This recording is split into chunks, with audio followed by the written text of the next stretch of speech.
Hello बच्चों, कैसे हैं आप। उम्मीद करता हूं आप सभी बहुत अच्छे होंगे। तो आज हम उपस्थित हुए हैं लाभ हानि यानी प्रॉफिट एंड लॉस को लेकर। तो आप सबका स्वागत है शुभ पाठशाला में। तो आइए स्टार्ट करते हैं वीडियो। सबसे पहले लाभ और हानि को समझते हैं, ये क्या होते हैं। तो सबसे पहले मान लेते हैं कि ये पेन है, इसे मैं 20 रुपए में खरीद कर लाया हूं। तो जिस मूल्य पर कोई भी वस्तु खरीदी जाती है वो मूल्य उस वस्तु का कॉस्ट प्राइस यानी क्रय मूल्य कहलाता है। तो खरीदा गया मूल्य, जिस मूल्य पर वस्तु खरीदी गई है उसे क्या बोलेंगे, कॉस्ट प्राइस यानी क्रय मूल्य, कॉस्ट प्राइस या इसे क्रय मूल्य कहते हैं। इसे शॉर्ट में सीपी से प्रदर्शित करते हैं, सीपी। इसी तरह से अब जब मैं इसे लेके आया हूं तो मैंने इसको 20 रुपए में लेके आया था, 25 रुपए में बेच दिया। तो यहां पर 25 रुपए में बेचने पर मुझे क्या होगा, 5 रुपए का फायदा हो जाएगा। तो वो फायदा कहलाता है लाभ। क्या कहलाएगा, लाभ। और हम जिस मूल्य पर बेच रहे हैं, हमने क्या करा, 25 रुपए पर बेचा, तो वह मूल्य कहलाता है विक्रय मूल्य। जिस मूल्य पर वस्तु बेची गई वह मूल्य क्या कहलाएगा, विक्रय मूल्य। और इसे बोलते हैं selling price, selling price. Short में इसे एसपी से प्रदर्शित करते हैं। बात करते हैं लाभ की। तो ये लाभ कब होता है, इसे अंग्रेजी में बोलते हैं प्रॉफिट। और ये तब होता है जब सेलिंग प्राइस, सेलिंग प्राइस यानी विक्रय मूल्य कैसा हो, ज्यादा हो क्रय मूल्य से, कॉस्ट प्राइस से। जैसे ये 25 रुपए का मैंने बेचा है और खरीदा कितने में था, 20 रुपए में। तो यहां पर कॉस्ट प्राइस यानी कि क्रय मूल्य कैसा है, कम है, और सेलिंग प्राइस यानी विक्रय मूल्य कैसा है, ज्यादा है। तो यहां पर हमें क्या होगा, लाभ हो जाएगा। और ये निकालते कैसे हैं, लाभ निकालने के लिए फार्मूला होता है, लाभ बराबर होता है जो ज्यादा है उसमें से कम वाली चीज को माइनस करना है। यानी सेलिंग प्राइस से हमें क्या माइनस करना है, कॉस्ट प्राइस। या इसे हम इस तरह से कह सकते हैं, प्रॉफिट यानी लाभ बराबर होता है विक्रय मूल्य, विक्रय मूल्य माइनस का क्रय मूल्य।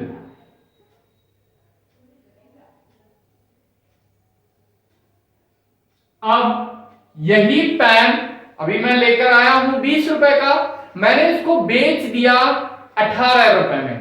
कितने रुपए में, 18 रुपए में। तो यहां पर क्या होगा, मुझे घाटा हो जाएगा, 2 रुपए का घाटा हुआ। तो उसे हम बोलते हैं हानि। और ये हानि कब हुई, ये हानि तब हुई जब हमारा सेलिंग प्राइस यानी विक्रय मूल्य कैसा है, कम है कॉस्ट प्राइस से। जैसे मैंने इसे बेचा है 18 रुपए में, खरीद कर लाया था 20 रुपए में। तो ये कैसा है, अभी कॉस्ट प्राइस ज्यादा है और सेलिंग प्राइस यानी विक्रय मूल्य कैसा है, कम है। तब हमें क्या हो रहा है, लॉस हो रहा है, घाटा हो रहा है, यानी हानि हो रही है। इसकी गणना कैसे करते हैं हम हानि की, तो हानि बराबर होता है क्रय मूल्य माइनस विक्रय मूल्य, विक्रय मूल्य। क्यों होता है ऐसा, क्योंकि यहां पर अभी अभी मैंने कहा कि जो ज्यादा है, तो वैल्यू ज्यादा कौन सी है, सीपी, कॉस्ट प्राइस। क्रय मूल्य ज्यादा है, उसमें से हमें जो स्मॉल वैल्यू है यानी सेलिंग प्राइस यानी विक्रय मूल्य, इसको हमें माइनस करना है। तो ये हमें मिल गया हानि। बात करें अगर लाभ प्रतिशत की, लाभ प्रतिशत, अगर हमें लाभ प्रतिशत की गणना करनी है तो चाहे लाभ प्रतिशत हुआ या फिर हानि प्रतिशत हुआ, ये हमेशा क्रय मूल्य पर ही ज्ञात किए जाते हैं। लाभ प्रतिशत बराबर होता है लाभ बटे क्रय मूल्य गुणा 100, ये प्रतिशत आ गया। इसे हम इस तरह से लिख सकते हैं, profit percent is equal to profit upon क्रय मूल्य को सीपी इंटू 100%। तो यहां पर एक फार्मूला ये हमें मिल गया। इसी तरह से अगर हम बात करें हानि प्रतिशत की, हानि प्रतिशत यानी लॉस परसेंट, लॉस परसेंट, तो अभी अभी मैंने कहा चाहे लाभ प्रतिशत की गणना करनी हो या फिर हानि प्रतिशत की गणना करनी हो, ये हमेशा कहां पर गणना की जाती है, क्रय मूल्य पर। तो ये तो हो गया क्रय मूल्य गुणा 100 और ये प्रतिशत। अब जब हम लाभ प्रतिशत निकाल रहे थे तो यहां पर रख रहे थे लाभ, अब हमें हानि निकालना है तो यहां पर हानि कर देना होगा। तो ये बन गया हानि प्रतिशत का फार्मूला। तो क्या हो जाएगा, loss percent is equal to loss upon cost price into 100%। तो ये भी हमें एक नया और फार्मूला मिल गया। तो यहां पर कितने फार्मूले हो गए, ये लाभ ज्ञात करने का 1, ये हानि ज्ञात करने का 2, ये लाभ प्रतिशत और ये हानि प्रतिशत। तो इन फार्मूलों की सहायता से हम लाभ और हानि की गणना करते हैं। प्रश्नावली है 8.2 और क्वेश्चन नंबर है पहला। कैसे इसे सॉल्व करेंगे आइए देखते हैं। तो सॉल्यूशन फर्स्ट वाले का, तो यहां पर रमेश ने एक पुराना टीवी 6,000 रुपए में खरीदा है और उसे 600 रुपए ठीक कराने में खर्च किए। तो 6,000 रुपए में खरीदा और 600 रुपए उसे ठीक कराने में खर्च किए, तो टोटल कितना हो गया, 6,000 ये और 600 ये। फिर यदि वह टीवी उसने 6,800 का बेचा तो रमेश का लाभ अथवा हानि प्रतिशत ज्ञात कीजिए। तो क्या करना है, सबसे पहले यहां पर टीवी का कुल क्रय मूल्य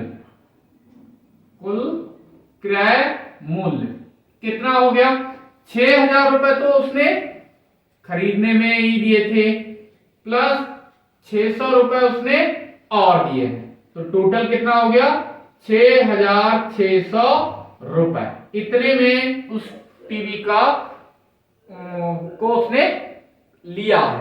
अब विक्रय मूल्य, ये तो क्रय मूल्य हो गया, विक्रय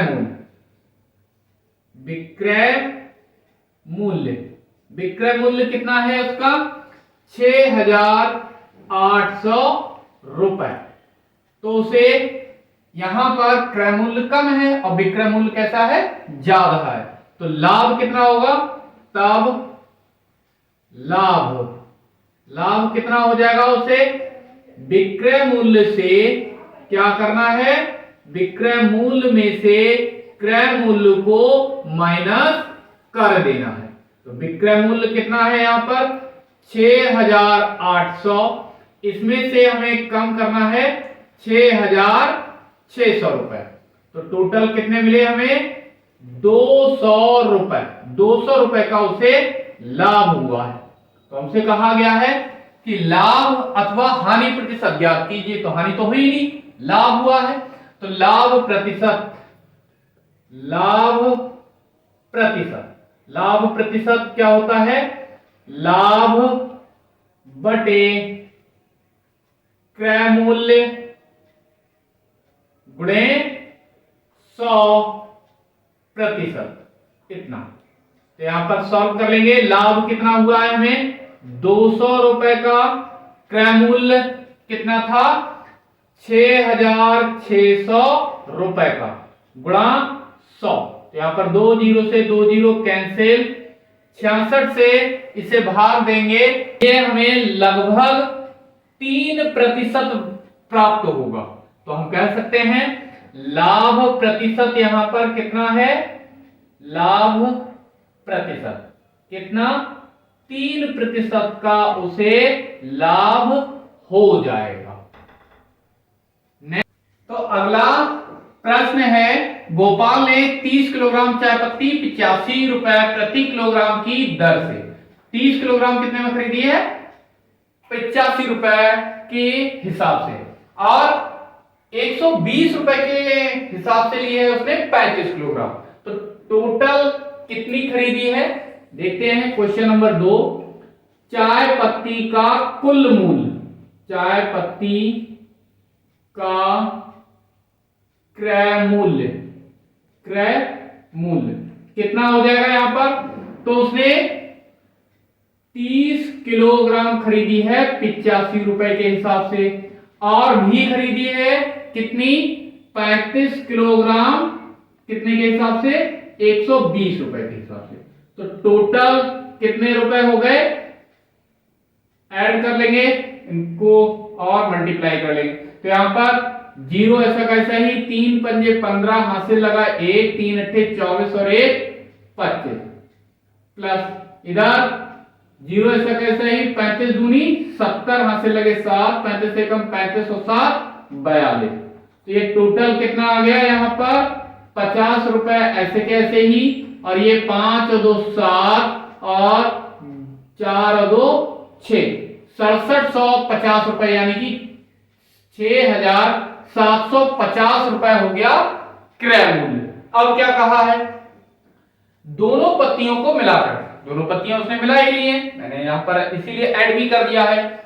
दोनों पत्तियों को मिलाकर उसने 115 रुपए प्रति किलोग्राम की दर से बेच दिया। तो विक्रय मूल्य, चाय पत्ती का क्रय मूल्य तो उतना हो गया। अब यहां पर विक्रय मूल्य, विक्रय मूल्य कितना है? 115 रुपए प्रति किलोग्राम के हिसाब से। कितना? 115 रुपए के हिसाब से। टोटल कितना किलोग्राम है? तो 30 किलोग्राम ये और 35 किलोग्राम ये। तो यहां पर टोटल कितने किलोग्राम हो गई? 30 पहले की और 35 किलोग्राम बाद की। तो टोटल 115 गुणे ये 30 और 35 हो गया 65। तो यहां पर गुणा करा लेते हैं।